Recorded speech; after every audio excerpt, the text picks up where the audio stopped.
मोर प्रिय प्रभुंकर लोक मैंने भाई भौणी बापा माँ प्रत्येक मु आंतरिक प्रेज द लॉर्ड जनाए। अनेक दिन है मु आपण मानक पई आत्मिक आहार प्रभुंकर वाक्य आपण मानक पई यूट्यूब रे अपलोड करि पारि नथिली किछटा कारण जोगु।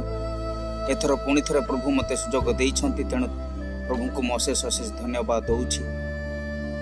आसंतु आजिर एही अल्प समय पई प्रभुंकर वाक्य निकट को जिबा।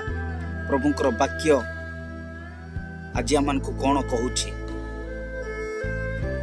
आसंत मैंने वाक्य को जिबा। आजिर वाक्य गीत संहिता 6 पर्व 1 पदरु 7 पद पर्यंत मैंने पढ़िबा। हे सदा प्रभु, तुम्भ क्रोधरे मते अनुजोग कर नाही, किबा तुम्भ प्रचंड विरक्ति रे मते शासन कर नाही। हे सदा प्रभु, मते दया कर, कारण मु शुष्क होई जाई अछि। हे सदा प्रभु, मते सुस्थ कर, कारण मोर अस्थि सबु व्याकुल हेउछि। मोहर प्राण मध्य अत्यंत व्याकुल हेउछि। पुणी तुम्भे हे सदा प्रभु आउ केते काल। हे सदा प्रभु, फेर मो प्राण को उद्धार कर। आपना स्नेहपूर्ण करुणा सकाशु मते परित्राण कर, कारण मरणावस्थारे तुम्भ विषयक कौनसी स्मरण न थाए। पाताल रे किए तुम्भ को धन्यवाद देब। मु आपना कातरोक्ति रे क्लांत होई अछि। प्रति रात्रि मु आपना शय्या भसाए। मु लोतकरे आपना बिछଣା चिंताए। दुख सकाशु मोर चक्षु क्षीण होई जाए। मोहर सकल विपक्षंक सकाशु ताहा जीर्ण होई जाए। एही गीत संहिता पश्चाताप गीत संहिता मानक मध्यरु गोटिए। एही गीत संहिता जणे मनुष्यर प्राण सही अली सही डाक बा सही प्रार्थना को प्रकाश करुछि। सही व्यक्ति जे कि सत्यर निजर पाप को प्रभुंक निकट रे रखी पश्चाताप करुछि, प्रभुंक ठारे क्षमा मागुछि, एवं सही व्यक्ति क्षमा पाइला परे ताहार शरीर को सुस्थता मिलुछि एवं प्राण रे मध्य सेही पापर भार बोझ हल्का होई थाए। आमे समस्ते मनुष्य जाति मनुष्य माने आम मानकर एही जीवनर यात्रा पथरे जणा अजणंतरे पाप करिथाउ एवं केतेक पापर परिणाम सेही शेष पर्यंत सहिबाकु मध्य पड़िथाए। आंभ मानक मध्यरे केतेक निजर जीवन को बहुत हल्का नहीं जाई थाउ बा सहजरे भाभी थाउ, तेणु करी बहुत संकट गुड़ा को मध्य सामना करने को पड़ी थाए। आंभ मानक भावना कौन जानिछंती? आमे भाबुचु जे आम मानकर स्वर्गीय पिता आम मानक बहुत प्रेम करंती, बहुत स्नेह करंती, जहा कले भी चलिबो, कारण आम मानक पई से चिंता मध्य करंती। प्रभु चाहंती आमे खुशी रे रहू, तेणु आमे एही जगत रे हायर जीवन काटी निज इच्छा रे जीवन काटिबा को पूरा स्वाधीन पाइचु भाबी सेही भावना रे आमे माने मिली जाउछु। एवं आमे पाप करिबा तेबे हमको प्रभु क्षमा करिबे। जदि आमे माने पाप को स्वीकार करिबा, यह मध्य भाबुछु आजिकली बहुत अंश रे बहुत गति रे एही परिका सुसमाचार को बा वाक्य को उपस्थापना करा जाउछि। पापी मानकु कुहा जाउछि मन परिवर्तन कर, ताकि से माने पुणी थरे आपना जीवन रे खुशी को अनुभव करि पारंती एवं आशीर्वाद को अनुभव करि पारंती। किंतु मन रखंतु सही पापी आपना पाप विषय रे अनुतप्त अनुताप विकलित हेउ नाही, किंबा तांकु सही परमेश्वरंकर महाविचारालय विषय रे चेतावनी दिया जाउ नाही। जदि से परमेश्वरंकर वाक्य को मानु नाही, निज इच्छा रे जगत रे हायर जीवन काटु अछि, ताहार परिणाम कौन हेबो ताहा कुहा जाउ नाही। आजिकाली अनेक पालक प्रचारक माने लोक मानकर भावना को आशा को भांगिबा को चाहू नाहंती। मने रखंतु परमेश्वरंकर वाक्य समस्तक सामना रे एहा प्रमाण करूछि। टिके परमेश्वरंकर सही प्रेम को देखंतु। मनुष्य जदि परमेश्वरंको विरुद्ध रे पाप कले सुधा परमेश्वर ताहांकर आशीर्वाद गुड़ाक एवं प्रतिभा बा टैलेंट गुड़ाक छड़े नेउ नाहंती। ଆଉ ଏହା ବି ମନେ ରଖନ୍ତୁ, ଆପଣଙ୍କ ପାଖରେ ଆଜି ମୌକା ଅଛି କି ପରମେଶ୍ୱରଙ୍କର ବିନା ନିଜ ଇଚ୍ଛାରେ ହାଇରେ ଜୀବନ କାଟି ପାରିବେ। କିନ୍ତୁ ପାପର କ୍ଷମା ପାଇଁ ମନୁଷ୍ୟ ପାଖରେ ଆଉ କୌଣସି ରାସ୍ତା ନାହିଁ। ବରଂ ନିଜକୁ ନମ୍ର କରି ପ୍ରଭୁଙ୍କ ଠାରେ ଶରଣାଗତ ହୋଇ ସ୍ୱୀକାର କରନ୍ତୁ। ମନେ ରଖନ୍ତୁ, କେହି ସାଧୁ ସନ୍ଥ ଦୁନିଆରେ ଏହିପରି କୌଣସି ଲୋକମାନେ ବା ମନୁଷ୍ୟମାନଙ୍କ ମଧ୍ୟରେ ମନୁଷ୍ୟକୁ କ୍ଷମା କରିପାରିବେ ନାହିଁ, ଯାହା ସେ ପରମେଶ୍ୱରଙ୍କ ବିରୁଦ୍ଧରେ ପାପ କରିଛି। ପବିତ୍ର ପରମେଶ୍ୱର ମନୁଷ୍ୟକୁ ତେବେ କ୍ଷମା କରିବେ ଯେବେ ମନୁଷ୍ୟ ନିଜକୁ ନିଜର ପାପର ଗମ୍ଭୀରତା କେତେ ଭୟଙ୍କର ଏହା ଜାଣିପାରିବ। ଯେଉଁ ପାପର କାରଣରୁ ତାହାର ପରମେଶ୍ୱରଙ୍କ ସହିତ ଘନିଷ୍ଠ ସମ୍ପର୍କ ଭାଙ୍ଗି ଯାଇଛି। ଆରମ୍ଭରୁ ହିଁ ଆମେ ଦେଖିକି ଆସିଅଛୁ କିପରି ଦୁଷ୍ଟ ପାପୀ ମାନଙ୍କ ଉପରେ ପରମେଶ୍ୱରଙ୍କର ଦଣ୍ଡ ପଡୁଅଛି ଏବଂ ପରମେଶ୍ୱର ତାଙ୍କ ଉପରେ ଦଣ୍ଡ ପଠାଉଅଛନ୍ତି। ଯେଉଁମାନେ ପରମେଶ୍ୱରଙ୍କ ବିରୁଦ୍ଧରେ ଷଡ଼ଯନ୍ତ୍ର କଲେ, ଯେଉଁମାନେ ପାପରେ ଆନନ୍ଦ କରୁଥିଲେ, ପରମେଶ୍ୱର କେତେ ସହିବେ? କେବେ ସହିବେ ନାହିଁ। ଏହା ସେ ଚେତାବନୀ ମଧ୍ୟ ଦେଇଥିଲେ। ପରମେଶ୍ୱରଙ୍କ ସମ୍ମୁଖରେ ପାପ ଘୃଣା ଅଟେ। ମନୋନୀତ ଇସ୍ରାଏଲ ବଂଶକୁ ମଧ୍ୟ ପାପ ଠାରୁ ଦୂରରେ ରହିବାକୁ ଚେତାବନୀ ଦିଆଯାଇଥିଲା, ଯାହା ଫଳରେ କି ସେମାନେ ପବିତ୍ରରେ ରହିବେ।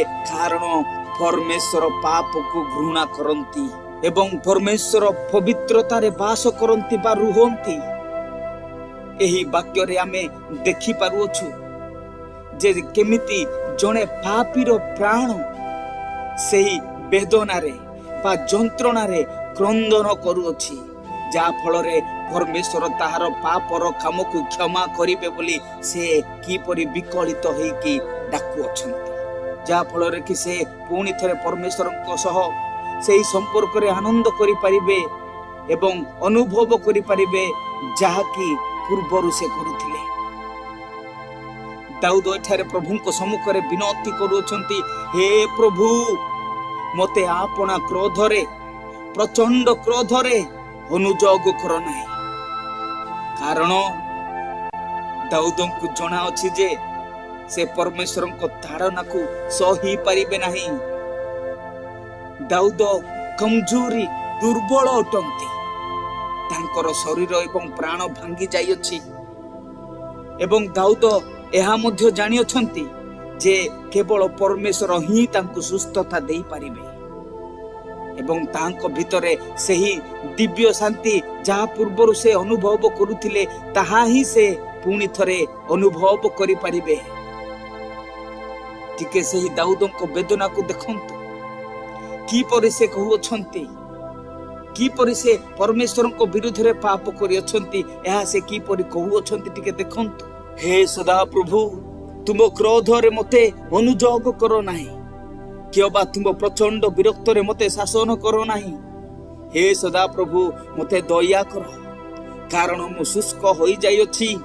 ହେ ସଦାପ୍ରଭୁ, ମୋତେ ସୁସ୍ଥ କର, କାରଣ ମୋର ଅସ୍ଥି ସବୁ ବ୍ୟାକୁଳ ହେଉଅଛି, ମୋର ପ୍ରାଣ ମଧ୍ୟ ଅତ୍ୟନ୍ତ ବ୍ୟାକୁଳ ହେଉଅଛି।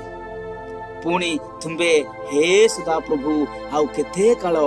ହେ ସଦାପ୍ରଭୁ, ଫେର ମୋ ପ୍ରାଣକୁ ଉଦ୍ଧାର କର। ଆପଣା ସ୍ନେହପୂର୍ଣ୍ଣ କରୁଣା ସକାଶୁ ମୋତେ ପରିତ୍ରାଣ କର। ଆସନ୍ତୁ ଆଜି ଆମେମାନେ ନିଜେ ନିଜକୁ ପରୀକ୍ଷା କରି ଦେଖୁ ଯେ ଯେବେ ଆମେ ପାପ କରୁଛୁ ଜଣା ଅଜାଣନ୍ତାରେ, କଣ ଏହିପରି ଆମ ଭିତରେ ପଶ୍ଚାତାପର ବେଦନା ହେଉଅଛି କି? ନା ବାସ୍ କେବଳ ଉପର ମନରେ ହିଁ ଅଳ୍ପ ବାକ୍ୟରେ ବା ଅଳ୍ପ ଶବ୍ଦ ଗୁଡାକରେ, ଅଳ୍ପ ପ୍ରାର୍ଥନାରେ ହିଁ କ୍ଷମା ମାଗୁଛୁ ଏବଂ ପ୍ରଭୁଙ୍କ ସାମ୍ନାରେ ନିଜର ନିଷ୍କଳଙ୍କତାକୁ ପ୍ରମାଣ କରିବାକୁ ଚେଷ୍ଟା କରୁଅଛୁ। ଦାଉଦ ସେହି ପ୍ରଭୁଙ୍କୁ କ୍ରୁଶ ଉପରେ ବେଦନାରେ ସହିତ ଦେଖି ନାହାନ୍ତି, ଯୋଉ ପ୍ରଭୁ ସାରା ଜଗତ ପାଇଁ ପାପର ଦଣ୍ଡ ଉଠାଇଥିଲେ। ଦାଉଦ ସେହି ପ୍ରଭୁଙ୍କର ଶବ୍ଦ ଗୁଡାକ ଶୁଣି ନାହାନ୍ତି, ଯାହାକି ପାପରୁ ପଳାୟନ କର ବୋଲି କହିଥିବା ବିଷୟ ଗୁଡାକ, ଯାହାକି ମାଥ୍ୟୁ 5:30 ଲେଖା ଯାଇଅଛି।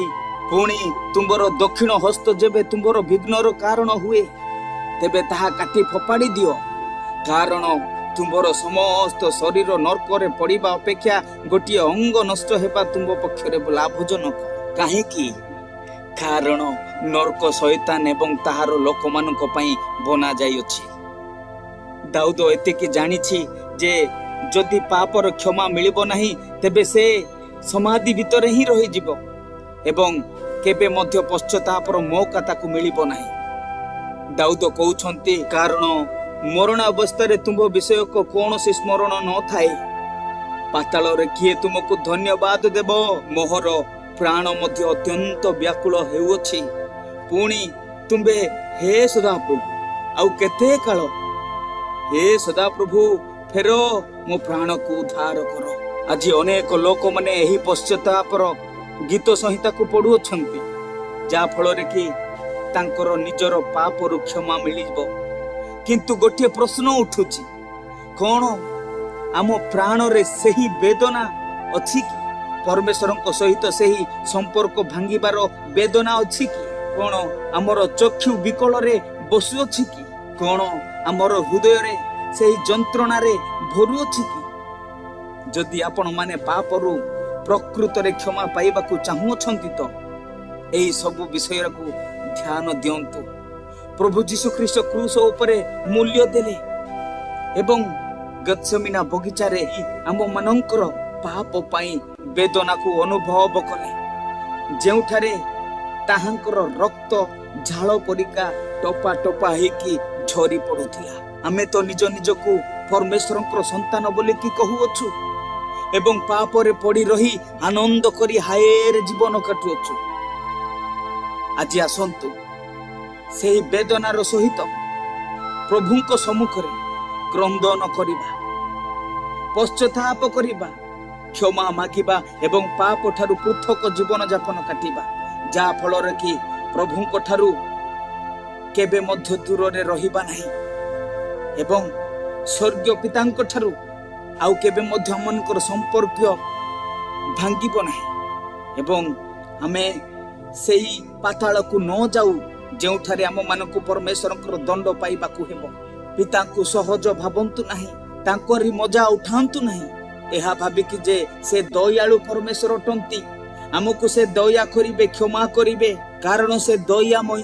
ଯଦି ଆମେ ମାନେ ପ୍ରାର୍ଥନା କରିବା ସେ ଆମମାନଙ୍କୁ କ୍ଷମା କରିବେ ଭାବି ଏହି ଧକ୍କାରେ ରୁହନ୍ତୁ ନାହିଁ। ପରମେଶ୍ୱର ଭୟଙ୍କର ପରମେଶ୍ୱର ଅଟନ୍ତି।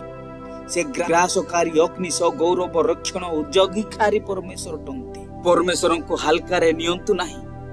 ଯଦି ପବିତ୍ର ପରମେଶ୍ୱର ପାପକୁ ହାଲକାରେ ନିଅନ୍ତି ବା ନେଇଥାନ୍ତି ବା ସହଜରେ କ୍ଷମା କରି ଗ୍ରହଣ କରିଥାନ୍ତି, ତେବେ ତାଙ୍କୁ ଜଗତକୁ ଆସି ଯୀଶୁ ଖ୍ରୀଷ୍ଟଙ୍କୁ କ୍ରୁଶରେ ପାପ ପାଇଁ ସେହି ବେଦନାକୁ ସହିବାକୁ ଆବଶ୍ୟକ ନଥିଲା ଏବଂ ପାତାଳକୁ ଆମ ପାଇଁ ବା ଆମ ଜାଗାରେ ଯିବାକୁ ଆବଶ୍ୟକ ପଡ଼ିନଥାନ୍ତା। ତେଣୁ ମୋର ପ୍ରିୟମାନେ, ଆଜି ନିଜକୁ ବାଛି ଆସନ୍ତୁ, ଆମେ ଏହି ବାକ୍ୟକୁ ଗ୍ରହଣ କରି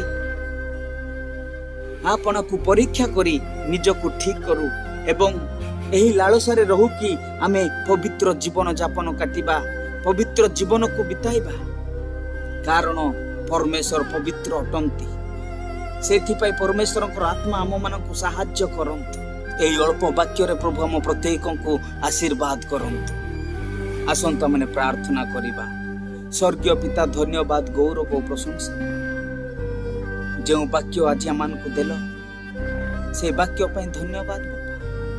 ଆମମାନଙ୍କର ଜୀବନରେ ପାପର ଗମ୍ଭୀରତାକୁ ଯେପରି ଆମେ ବୁଝିପାରିବା ଏବଂ ଯେଉଁମାନେ ଆମେ ଯେତେକ ଜଣ ଏହି ଦୁନିଆରେ ପାପର ମଜାରେ, ପାପର ଗୁଲାମୀରେ ବଞ୍ଚୁଛୁ, ପ୍ରତ୍ୟେକ ଜଣ ତାହାର ଗମ୍ଭୀରତାକୁ ବୁଝିପାରି ଯେପରି ତୁମ ନିକଟକୁ ଫେରିଆସିବା ଆମମାନଙ୍କୁ ସାହାଯ୍ୟ କର, କୃପା କର। ଧନ୍ୟବାଦ, ଗୌରବ, ପ୍ରଶଂସା ପ୍ରାର୍ଥନା ଯୀଶୁଙ୍କ ନାମରେ ମାଗିଲେ ପିତା, ଆମେନ୍।